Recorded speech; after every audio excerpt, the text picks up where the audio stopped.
Okay, Rob, first question and most important question. Why are you running to be elected and putting yourself through this misery?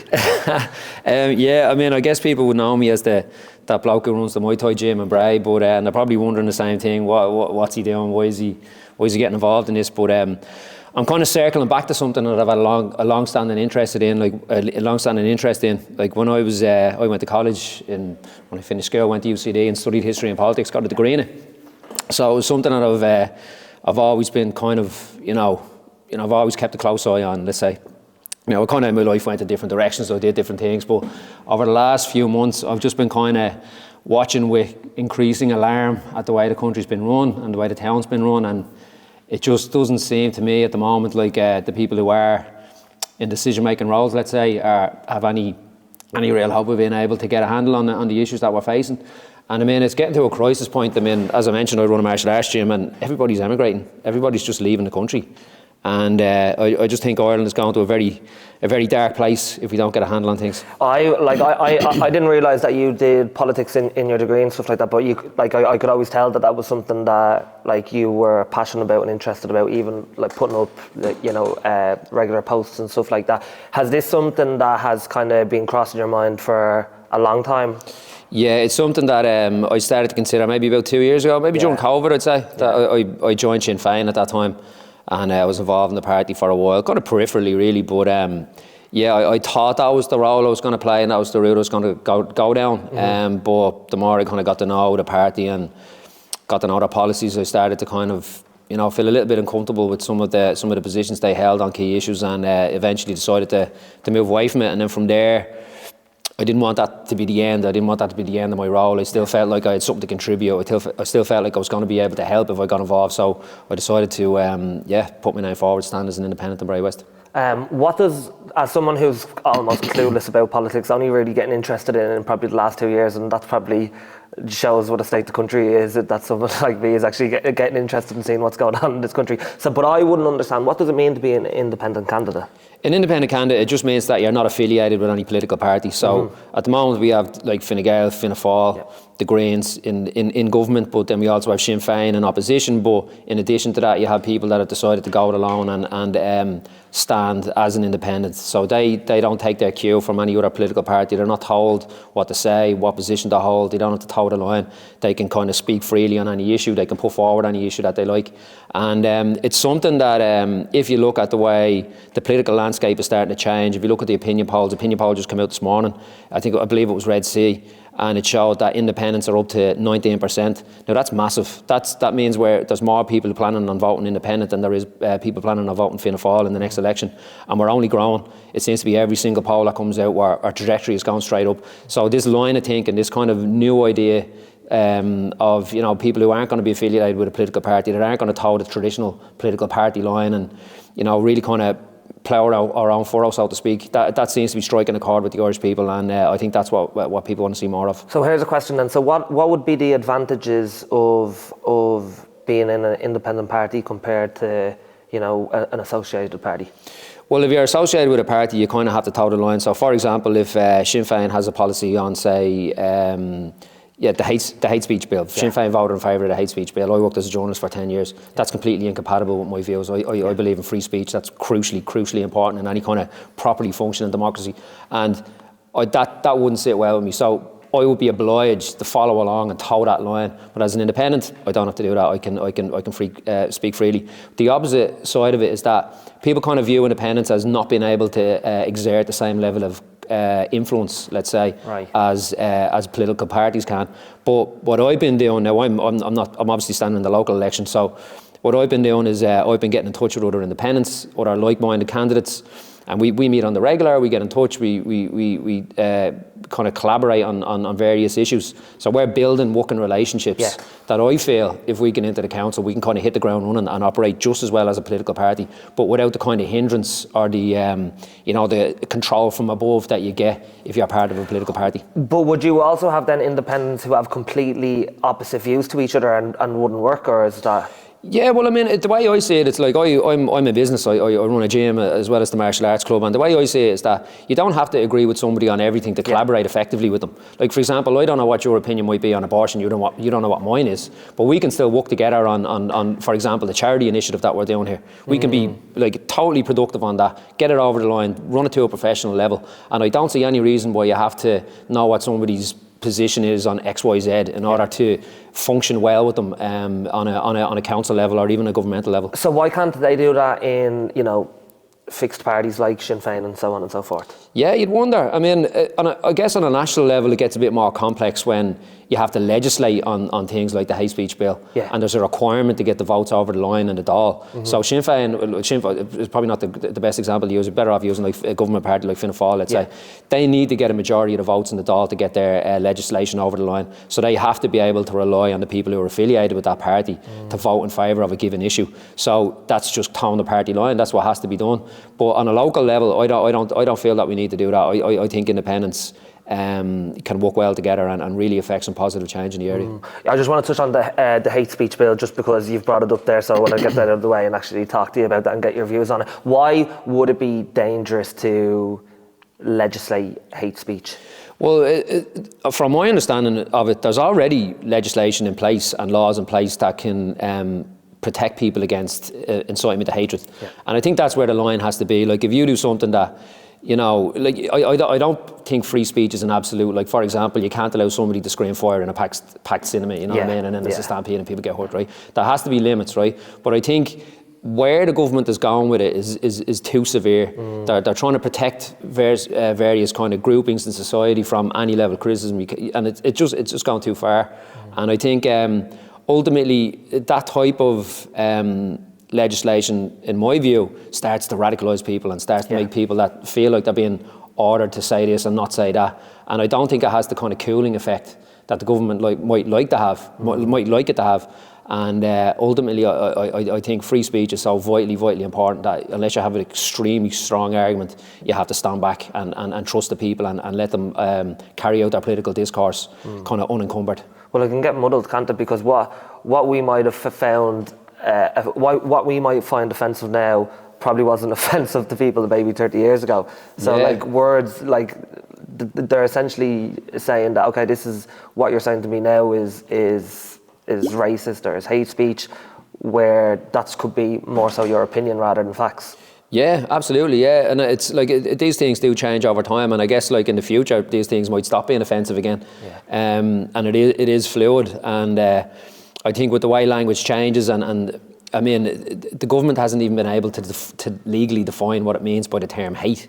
Now, if you're in a situation like that and you want to just like, you know, just leave it open to interpretation, you don't know what way the courts are going to go on that when they start to decide on cases that are taken to them, you know. And another big issue is that they brought this in Scotland, and immediately everybody just started reporting cases of hate speech, kind of in a almost joking way, in order to overload the cops and it completely crippled them, you know what I mean? And it left them in a position not being able to carry out any reasonable investigations, and that's what will happen in Ireland. It's not going to be an effective law if they bring it in. And to be honest, I think it's on its last legs. I don't see it being brought in. No. I want to move on to something that is probably going to be a really important part of this conversation and of you running to be elected, and that probably is the mental health crisis. And obviously we know that it's affecting the country hugely. You know, it's affecting, you know, even tragic events in this gym.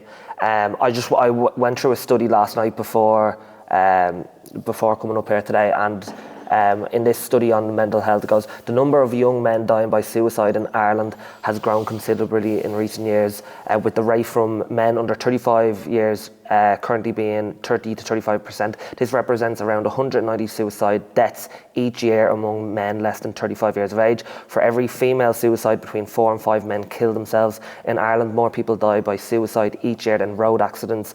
For young Irish adults, suicide is now the leading cause of death. So suicide and men's mental health is obviously a serious issue in this country today. What can we do at a national level to change this? What are your thoughts on it? Yeah, I mean, I think without going too much into our own experiences here, I think there's very few families and very few communities left in Ireland that haven't been deeply hurt by by suicide, particularly youth suicide, and as you said, the demographic that's most likely to commit suicide is young and male. And it's horrific to see what's going on. And when you hear the numbers, like there's a story and a lot of broken hearts behind each one of them people, you know. On a national level, I think like in a lot of aspects of health, we're seeing increasing pressure being put on services. And I think what's really crucial, now I'm not a mental health professional, but just from what I've seen and from speaking to mental health professionals, an early kind of opportunity to get somebody into therapy and get them professional help is really crucial. Like that there's a window there for some people who are in real crisis that things can go either way for them, you know. It can result in suicide or it can result in therapy. Now, the therapy isn't a magic wand. It's no guarantee that things are going to turn around for that person. But at the very least, I think young people should be able to expect proper, on-demand, free mental health services. Now, obviously, there's a lot of pressure. The population of the country is growing very quickly, and that's putting pressure on services, and the availability of these services is kind of declining, from my understanding. And I think the government really needs to address that, both from a supply and a demand point of view. Locally, I think like the initiative that myself and yourself are working on is a great way to try and effect some positive change. Can you tell the people a little bit about what that is? Yeah, so basically we did a fundraiser here in the gym, and we are in the martial arts club. And what we did was we decided to provide free mental health care to our students. So when you're a member of our club, or even if you just train here casually, there's a number on the wall there. If you're in crisis, or even if you just need someone to talk to, you can text this number, you can get booked in. It's in conjunction with an organisation called Mind that's based down in Bray. They have a number of therapists on their books. You get booked in, you get assessed. It all happens within a couple of days. And when the bill comes in, you don't have to pay it. The bill comes into us and we take care of it. So we've been doing fundraisers to cover that. And obviously yourself and Eve O'Donovan decided to step in very kindly to help generate more funds. And in doing so, now not only are we able to offer those services to people in the Muay Thai gym, we're also able to offer them to people in the gym. And that's kind of key as well. That's one of the key drivers for me anyway in standing in the election. Like I kind of mentioned this a couple of times, but I think it's worth mentioning again, is that like I want to be able to fund this initiative long into the future. Yeah. And this election is an opportunity to do that. That's what's really key for me. If I get this election over the line, if I do get into the council, there's a wage there. I'm not going to take that wage. I'm going to use that money to fund this initiative. And I think that's one kind of real palpable positive that I'm hoping to get, you know. So people kind of say, well, why would you get into this madness of politics, and why would you get all this abuse and all? Like my thing is that, like, I've got this goal in mind, right? I want to help these young lads, and this is a means to an end. So the abuse and all, like, I'll take it all day, because this could you never know if it does or not, but it could save somebody's life, and that's how high the stakes are for me. So it's not. Can I read out another part of the survey? So another part of the survey asked about, they obviously surveyed hundreds of youths, and they asked what would be putting you off getting professional help for a psychological problem, and cost came up as second on the list. You're joking. Preventing people from seeking help. Yeah, that's crazy. I mean, like I don't understand, like that. This is a serious crisis. People are losing their lives at a ridiculous rate every year as a result of this, and it's just not being dealt with. If cost is still being cited as the number two, that's crazy. And the thing about it is, like, just a little initiative that we put together a couple of months ago, and it wasn't even that much work. It wasn't even that difficult. A couple of fundraisers and a couple of phone calls. Yeah.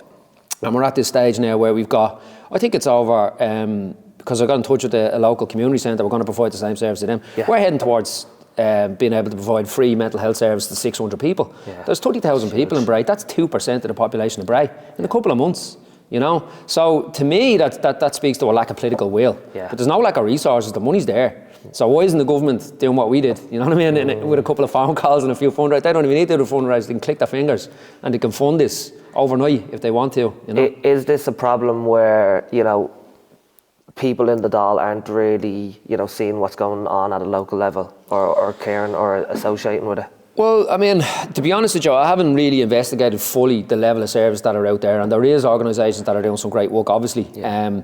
But at the same time, I think when the government seems to get preoccupied and distracted very easily, They're talking about the hate speech bill that nobody wants. Why are they talking about that? They ran 2 referenda there a couple of months ago that nobody, to be honest, gave a shite about. No. And I think they got defeated by almost 80-20.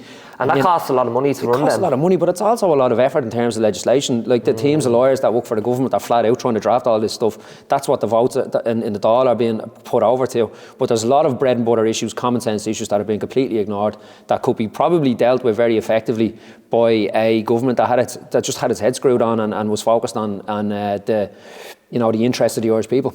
You spoke about being part of Sinn Fein and then obviously moving to an independent candidate. What do you think were the initial reasons that you were a member of that party, and what has changed to disassociate from them?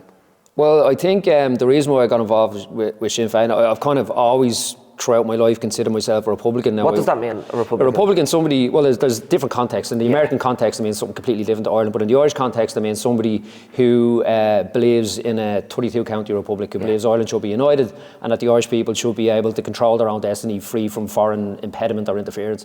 So that always motivated me, even as a young lad. I mean, I'm 42 now, so I was kind of around when the tail end of the Troubles was going on.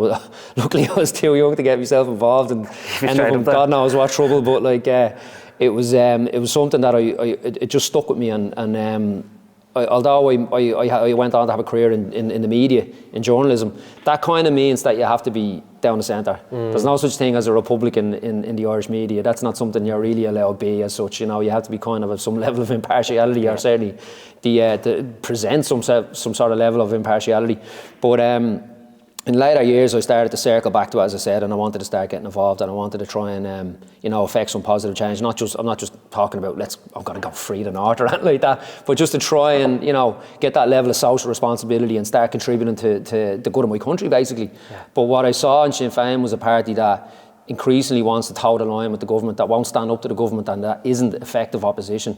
And it was a big concern. Like I said, with the hate speech bill, the government wanted to implement that, and then Sinn Féin voted for it. They're the ones who are supposed to be standing up for the Irish people on issues like this that the government tries to get over the line that are deeply unpopular. They also backed the government on the referendums, which to me was outrageous. Like the government, and Mary Lou McDonald even turned around after the result came in and said that if Sinn Féin get into government, they're just going to run them again. Like to me, that's not a coherent, brave there's no opposition. Yeah, and that's why the window to independence is opening, and I'm not the only one walking through it. Like I'm standing on my own, but I see myself as this part of a much broader kind of nationalist movement, nationalist independence, and small nationalist organisations that are going, hang on a minute, we're gonna step in here, we're gonna try and take a role here, and we're gonna present a real alternative, one that won't toe the line and won't just nod along with the government. Speaking of opposition, there seems to be a lot of opposition on the migration policy at the moment. For anyone who doesn't know, what's happening down in Newtown at the moment, and obviously been happening in lots of places around Wicklow and the broader country? Okay, so basically we have a lot of people coming to Ireland at the moment, submitting claims for international protection, refugee status basically. Now the government is dealing with very elevated numbers, and they're trying to house them here, there and everywhere, and for whatever reason they decided to choose a backfield on the outskirts of Newtown Mount Kennedy, which is a village/town of about 5,000 people on the outskirts in rural Wicklow, basically. So they decided that they're going to erect a number of tents, and they're going to put these lads, 160 lads, into bunk beds in these tents. Now, there's no footpath to and from this site. There's no street lighting. There's no infrastructure. There's not one dentist in the town. There's no doctors availability. There's no secondary school. There's absolutely zero prospect of employment. There's zero prospect of integration. And to me, I've spoken to a lot of people about this, and I haven't found one person that can see that this is just self-evidently a ridiculous idea. Now, you'd kind of think then, well, why is it going ahead? And surely there's massive opposition. There's massive opposition in the town, right? But if you look at the political organisations, nobody's standing up against it. The government obviously are trying to implement it, but also again you have Sinn Féin town the line, talking about characterising. We had a local Sinn Féin representative, somebody who's standing in the next election in Wicklow, in Bray actually, like in the day after things kicked off in Newtown, Mount Kennedy, talking about how, extremists this and, angry racists that. And it's like they're trying to characterise these people who are standing up for their own community and trying to object to something that is very objectionable with very valid concerns as some sort of they're like far-right actors or, they're destructive and, they're not to be listened to. But to my mind, these people need support. And I think they have the support of the people. I think the majority of the people of Ireland can see this for what it is. It's ridiculous. It's not viable and it doesn't make sense. And I think independents are playing a role here now because we're starting to step in and we're starting to say, look, if nobody else will be our voice, we will. Mainstream media, so I was up all night on Twitter or X and I was looking at videos of young lads burst open bloody noses and stuff like that and nothing being reported on that. And then you go on to RTE and it said how Gardaí were attacked and so on and so forth. Like, do you think that obviously the mainstream media, RTE, are very biased in their interpretation of what things are going on? There's a couple of things going on there with the media. From being in the media, I'm working in I got to know very well how it operates and the type of people that operate within it. And the reality is that it's very difficult to become a journalist in Ireland. Yeah. You need to get a higher level education and you need to have enough money, or your parents need to have enough money to get you maybe an internship, work for free for a few months. That basically rules all of the rural disadvantaged people out of ever becoming a journalist for the most part. Likewise, all working class people in the cities around Ireland. It's extremely difficult to get to the point where you're going to be in a role in RTE, for example. And you can hear it in the newsreaders. When did you hear anybody that sounded like me or you reading the news? Doesn't happen. Go on to news talk, same story. Our accents aren't there, So there's a kind of a middle upper class bubble that exists in the media. And there's no migrant crisis in Killiney. There's no migrant crisis in Dalkey. These places are absolutely fine. So they're wondering around what's all the problem? What's the trouble about? What's the big deal, lads? Everything's grand. It's amazing around here. And meanwhile in Newtown, people are really, really up against it. They're really struggling. They're really suffering. And they mounted this protest for the last 6-7 weeks. Very dignified, perfectly peaceful. And then on Thursday, like you said, the guards moved in full riot gear, and they got the shit kicked out of them, and they got pepper sprayed. Women injured, kids injured. Old men arrested, this type of thing going on, and it was absolutely crazy.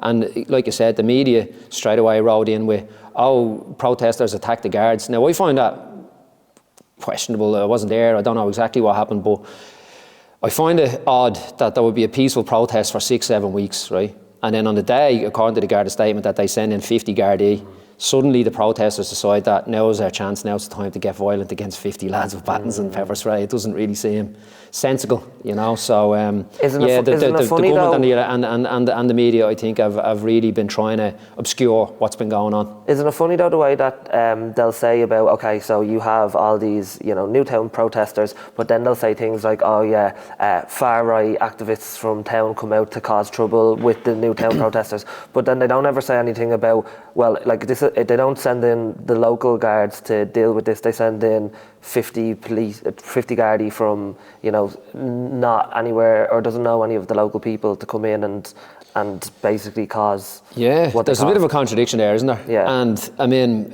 I went to the protest a number of times. I wasn't there when it all kicked off, but I seen the local Gardaí. Some of them had built up good relationships with the protesters. And it was quite cordial for the most part. And when it all happened, when it all kicked off, it wasn't Gardaí from around.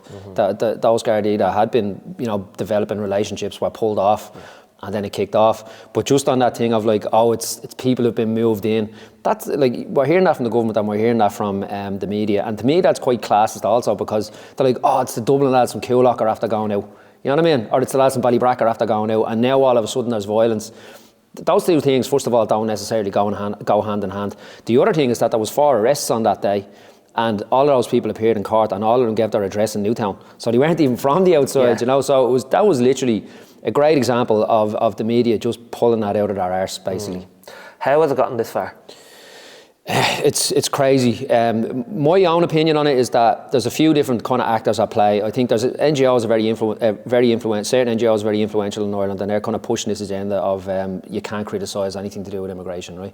We all kind of see that, and that I think has kind of set the government on a particular track, and they're finding it very difficult to get off it, because once you kind of commit to a position in politics, a lot of politicians don't want to be seen to be weak and to flip-flop and to sidestep, you know, so they're just ploughing ahead. But what I think is really key is that the migrants that are being moved in are the ones that are in tents on Mount Street. So Mount Street is basically in crisis at the moment. There's tents up and down it. It's a shocking state of affairs that it's been able to get that far. So the government is in a position now where they're getting stick over what's going on in Mount Street. They're getting stick over what they're proposing in Newtown, and they're choosing, okay, which is our least worst option.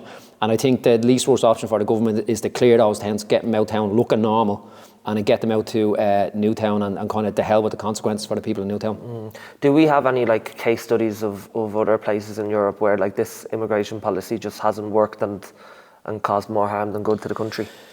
Well, look, I think it's worth keeping in mind that like there's different aspects to the immigration policy, and I mean immigration to my mind isn't inherently wrong by any means, and we benefited hugely from immigration, but it was always kept at a sustainable level. Yeah. It was always kept to a level whereby we can integrate people, and you know, I think we're at a stage now where it's starting to turn into something else. And when you do look overseas for, you know, what is going to happen, like what's coming down the road, it's already been done in other countries. And you can kind of see the likes of Denmark are really rowing back now. They've started to close the door, so to speak. If you go over there and try to claim asylum, you're detained until your case is heard. In the UK, they have the Rwanda plan. They're going to start using a third country to process their application so that to cut off the number of boats coming in. You also have Sweden. Sweden basically turned around and done a major U-turn. They were very open in terms of providing asylum, but they've totally failed to integrate the people that have arrived. And now you're getting ghettoisation and you're getting serious crime levels and like bomb attacks and shooting attacks. And Sweden has gone from one of the most peaceful countries in Europe to the gun crime capital. And I think that you can't just say that this is like, okay, these people that are coming in are bad. I actually, in the wake of what happened in Parnell Street when that Algerian lad stabbed those kids, I was like, looking around, and I was seeing these references to knife crime and seeing them associated with people from North Africa. And I went on and had a look at the crime stats, and I was expecting to see knife crime is really high in North Africa and places like Algeria. It's not. It's low. It's lower in Ireland. So there's something going on between these young lads and these men that if they had stayed where they in their country of origin, their chances of being involved in knife crime were extremely low. Then they go to a European country and now it's at the going really high. And to my mind, it's a lack of integration and it's ghettoisation and it's victimisation and it's an us and them mentality. And if you can't integrate people, that's going to be a consequence of it. I don't think these people are inherently bad by any means, but there's something about not being able to integrate people because you're after bringing in too many of them at one time that is going to bring about these types of negative outcomes. Yeah, well, like if you even think about it, right? If you go back to the 160 that they want to put in Newtown, where you have all these protesters against you, if someone sent me off somewhere and there's a lot of people shouting for me not to be there, my back's going to be up now for the rest of the time that I'm here. Exactly. Yeah, it is. It's not ideal, and I mean Ireland has always been so welcoming. Like I mean, we've got these amazing. Our Polish community is brilliant, and a group of Polish people came out with their Polish flag and marched at the march yesterday in Newtown, saying like, "This is crazy, lads! Yeah. Don't let this happen," you know. Well, isn't the problem that they try to make this a racist issue? Yeah, and that's the thing, and it's stifling debate. You know, I mean, I certainly don't consider myself a racist. I see huge benefits to immigration. It's just about scale, and it's just about the nature of the immigration that we're getting. I mean, throwing those lads into tents in the field is not a good idea. Yeah. You know what I mean? It just isn't. There's no positive argument in favour of doing that. And it's not about race, and I don't care where they're from. Putting 160 lads from anywhere in the country, if they're from Gracetown, throw them into a tent, a group of tents at the side of a field, something's going to go wrong at some point, and the people in Newtown are going to have to pay that price. So if we were to wrap all this up, first of all, in terms of being elected, who can vote for you, and what are the areas that can vote for you? Okay, so I'm running in Bray West. A lot of people don't realise that Bray is split into two LEAs, electoral areas essentially. And so if you're in Little Bray or if you're around the town, all the way up to Vivi, all that area unfortunately can't vote for me. But my kind of stomping ground is around the gym, luckily enough. So anywhere along the Southern Cross, and Enniskerry, people in Old Court, down kind of Killarney Road area. That's kind of Kilmac area included as well. That's the people who can vote for me. So mainly get yourself registered. If you're not sure, get yourself registered. turn up, have your say, and you'll either see my head on the ballot or you won't. You know? How can people get registered first and foremost? You can go to checktheregister.ie. It's a really, really simple, straightforward process. People might think it's lengthy and you need to provide ID or anything like that. You don't. All you literally need to do is have your PPS number and your address, pump it into the thing, and that's it. You're sorted. And what would be the main message you'd want to give to them people who can vote in your area in terms of what you're going to be working on and the policies that you want to change or improve? Well, the first thing I'd say is that obviously one of the big concerns for the people at Bray is the number of young men that have been committing suicide. Now, it's not a magic wand, but I think an extra, hopefully 20 odd grand going into a pot to provide free mental health care to our young people will be something that I can guarantee you we're going to get over the line, because it's coming out of my pocket. Yeah. So that's a non-negotiable. That is definitely happening if I get in. But there's also other priorities that I have, in particular around social housing, in particular around supports for small and medium enterprises, and in particular around support for our sports clubs that I think do amazing work, in particular in the area of mental health and improving the lives of young people. So those are my priorities. Those are the things that I really want to push forward on. And like I said, don't be concerned that like a vote for an independent is a wasted vote. It's not. I'm building relationships with people in Ainty, with people in Independent Ireland, with other fully independent candidates, and we're going to hit the ground running if we get it over the line. Is that a mindset that people have about independent candidates, that sometimes it can be a wasted vote? I think it can be. I think because of the way the voting happens in the council and also in the Dáil, people might think one isolated voice, what's he going to be able to achieve? But like I said, we're working together, we're building relationships, we're working on projects together already, so I can tell you we are going to be an effective force in the council. Rob, thank you. Thanks for watching. If you like that episode and you want to see more content like this, make sure you're subscribed, and I'll see you on the next one.